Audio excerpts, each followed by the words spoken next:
What is up, YouTubelettes? It is PuddlesA1 here, and I'm bringing you another narrated Wi-Fi battle. Today, guys, got an NU match against SloshedMail. He's a guy that's in my PMP beta chat. I asked the whole chat if anybody wanted to play NU or UU. He said he'd play NU, so I got this battle today to upload today. So, if you stick around to the end of the battle, his link will be in the team preview. Also, if you stick around to the end of the battle, you will be able to hear me talk about some future channel idea things that I would really like your guys' input on. So, if you guys would, please stick around to the end of the battle, but you don't have to. So, looking at his team, he does have a Dodrio, which is going to be a huge threat because I'm pretty sure that outspeeds my whole team. If it's choice banded, then it can go for Thrash. If it goes for Thrash, it can get confused. If it gets confused, it can go for Tangled Feet, activating.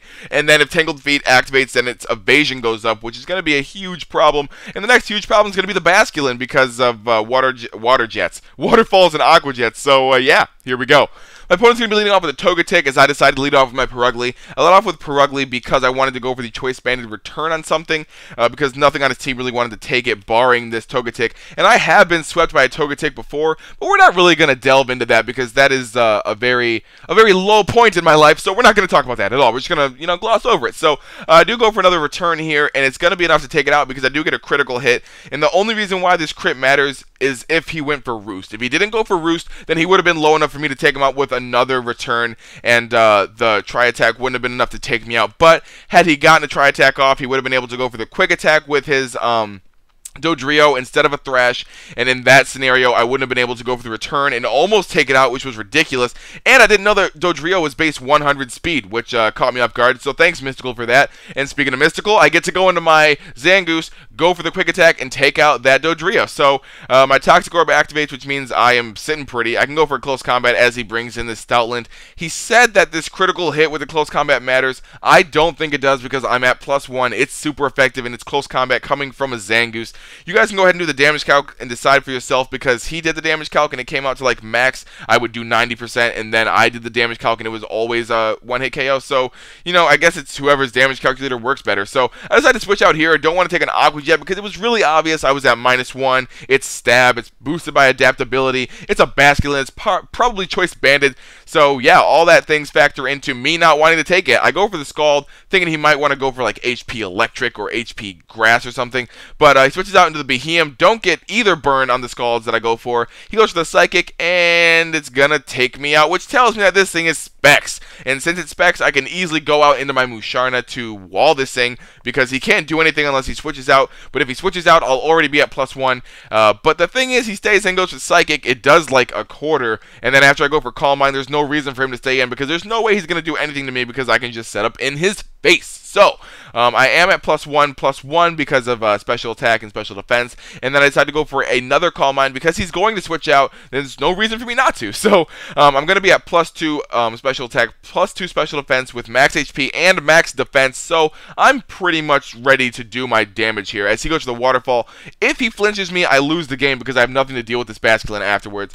But luckily, I don't flinch, and I get to go for the Moonlight, and that brings me back up to almost full HP after leftovers. And then I can just go for a Psychic as long as he doesn't flinch me here. Because if he flinches me here, that's going to be an even bigger problem because then he can just take me out on the following turn. But luckily, I don't get flinched. I can go for a Psychic, and I take this thing out. And after I take this thing out, it's pretty much GG because all he has left is the Semi-Seer and the Behemoth, both of which cannot take 2 Psychics. So he goes out into the Semi-Seer. It turns out it's Specs. It does a lot of damage. I go for the Moonlight just in case he was Specs, and it turns out he is. I decide to go for the, I believe, another Moonlight actually because I wanted to be at full HP afterwards, and that is exactly what happens. He switches out and goes out into his Behemoth, and 2 Psychics will be enough to take it out. He outspeeds me, which is weird because I thought that most Behemoths nowadays were the negative speed nature so that Analytic does more damage, but I guess he's not running that as he goes out into the Semi-Seer here, and then I can take it out with the Psychic. So that's going to be good game, SloshedMail. Thank you guys for watching. If you guys want, feel free to click from the Togetic all the way to the Behemoth. It'll take you directly to his channel. Like his stuff, favorite it, do whatever you want, subscribe to him. If you guys click my Roselia, it'll take you to my last video. If you click the Perugly, it'll take you to my next one when I upload it. Follow me on Twitter, follow me on Tumblr, add me on Skype. PuddlesA1 is the name throughout all that.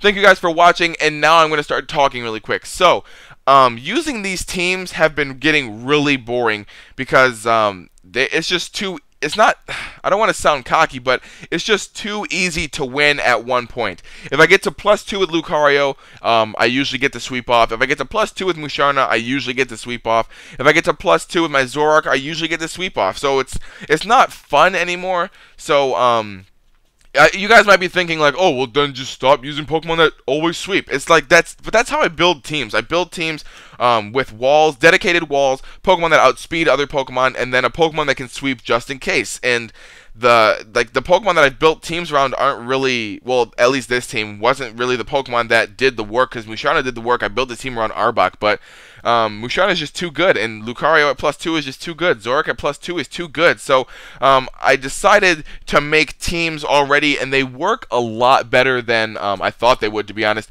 They have their flaws, and that's why I'm using them, because they are easily counterable, and it makes it harder for me to play around it, if that makes sense. It's just, I want more strategy to be involved, because I know, like, judging by this video, this was a very short video. It's going to be mostly me talking, and it's just, they've gotten a lot shorter because I've gotten a lot better at, getting the sweep off. So that's the one thing that I don't want. I don't want to bore you guys, is what I'm trying to say. So I'm going to try and strategize more with the teams. The teams have been working out pretty well so far. I have to work on one more team, but yeah, things are going really well. You guys will see what I'm talking about when you see the team, because I've made it so that if I don't get a sweep, then I can pretty much have a backup plan. So yeah, and the sweeper Pokemon is also very easily killable. So there's that, and yeah. Also, next thing I want to talk about is the fact that Farewell Fridays are on Friday, and I upload twice a week now. Would it be okay by you guys if I uploaded like some type of introduction on Tuesdays to debut the new teams that I'll be using after Farewell Friday, because that way I can get through things twice as fast, and it doesn't have to be 6 weeks of just seeing teams leave and seeing new teams come in, and that way it can just be 3 weeks of new teams and seeing old teams leave. So if you guys think that that's an okay idea, please leave a comment in the description telling me what you guys think. If you guys don't think it's a good idea, please leave a comment in the description. I just want your guys' feedback, because that's all I'm looking for right now. Sorry for rambling a lot, because I did want to upload a battle today, but I also wanted to discuss that, because that is going to be coming really soon, because I am at 390 subs. And I don't want to sound cocky, but usually after a Pokemon Fit Beta upload, you get a couple subs. So I'm expecting that. That goes up really soon, so stay tuned for that. Thank you guys for watching. Peace, love, and later, Gators. Man, I rambled for so long.